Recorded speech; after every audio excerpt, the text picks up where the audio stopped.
یروشلم کی پکار، ایک لازوال داستان۔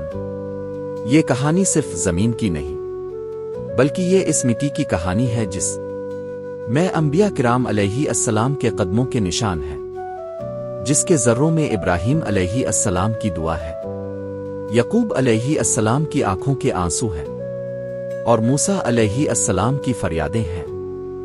یہ وہ سرزمین ہے جہاں ابراہیم علیہ السلام نے خیمہ زن ہو کر اپنے رب کی عبادت کی، جہاں اسماعیل علیہ السلام کی نسل سے عرب پیدا ہوئے، اور اسحاق علیہ السلام کی نسل سے بنی اسرائیل۔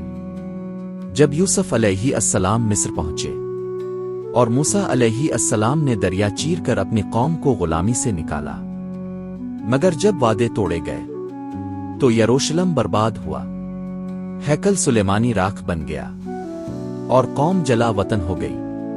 پھر عیسیٰ علیہ السلام آئے، مگر آپ علیہ السلام کی قوم نے انکار کیا۔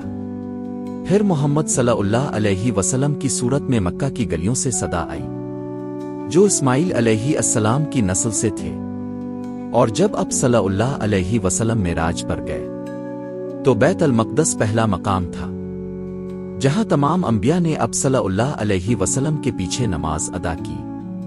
پھر عمر رضی اللہ تعالی عنہ آئے، عدل کے ساتھ بغیر خون بہائے شہر کو فتح کیا۔ پھر صلاح الدین ایوبی، جس نے صرف تلوار سے نہیں بلکہ حلم، تقوی اور اخلاص سے بیت المقدس کو آزاد کروایا۔ لیکن آج پھر وہی مٹی خون سے تر ہے، پھر مسجد اقصی سجدوں کو ترس رہی ہے، اور بچے شہادت کو گلے لگا رہے ہیں۔ یہ کہانی ابھی مکمل نہیں ہوئی، یہ ابھی جاری ہے، لیکن کہانی میں آگے بڑھنے سے پہلے ہمارے چینل ڈیلی ڈوز کو سبسکرائب کیجیے۔